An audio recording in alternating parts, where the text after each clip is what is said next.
అపోస్తలుడైన పౌలు కొరింథీయులకు రాసిన 2వ పత్రిక 3వ అధ్యాయము 5వ వచనములో మనం చూస్తున్నాం. మా వలన ఏదైనా అయినట్లుగా ఆలోచించుటకు మా అంతటా మేమే సమర్థులమని కాదు, మా సామర్థ్యము దేవుని వలననే కలిగి ఉన్నది. మా సామర్థ్యం దేవుని వలనే కలిగింది. దేవుడే తన కృపతో మమ్మల్ని వాడుకుంటున్నాడు. మాలో ఏమీ లేదు. దేవుని కృప చొప్పునే ఈ సేవ జరుగుతుంది అని అపోస్తలుడైన పౌలు మాట్లాడుతున్నప్పుడు నాబోటి సేవకులు ఈ రోజుల్లో సేవ చేస్తున్న వారు హెచ్చించుకోవడానికి అయ్యగారు ప్రార్థన చేయగా, అమ్మగారు ప్రార్థన చేయగా అర్థం ఉందండి.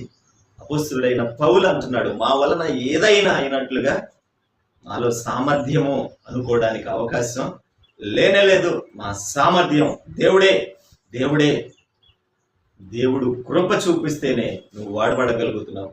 దేవుడు కనికరిస్తేనే ఆయన పని చేయగలుగుతున్నావు.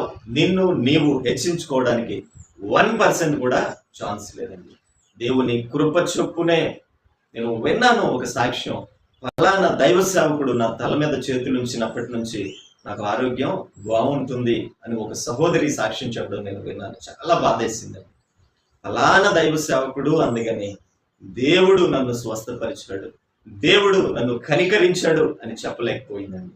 ఒక సేవకుణ్ణి హెచ్చించడం వలన, ఒక సేవకుణ్ణి ఘనపరచడం వలన నిన్ను కనికరించిన, నిన్ను స్వస్థపరిచిన, నిన్ను లేవనెత్తిన ఆ దేవుని నామం మరుగున అనే ప్రమాదం ఖచ్చితంగా ఉంది. కాబట్టి జాగ్రత్త తీసుకుందాం. నిన్ను కనికరించేది దేవుడు, నిన్ను లేవనెత్తేది దేవుడు, నిన్ను స్వస్థపరిచేది దేవుడే. దేవుణ్ణే మహిమపరచవలసిన నీవు సేవకుల వైపు చూస్తున్నావేమో, దేవుణ్ణి ఘనపరచవలసిన నీవు సేవకుల్ని ఘనపరుస్తున్నావేమో సరి చేసుకుంటూ మంచిది. అపోస్తలుడైన పౌలు ప్రపంచ క్రైస్తవ్యాన్ని మలుపు తిప్పిన అపోస్తలుడైన పౌలు. పౌలు సేవ ద్వారా ప్రపంచ క్రైస్తవ్యం ఒక మలుపు తిరిగిందట.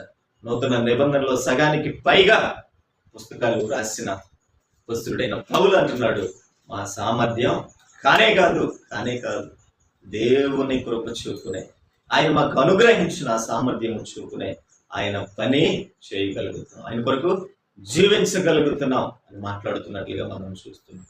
దేవుడే గణపరచబడాలి, ఆయన నామమునకే మహిమ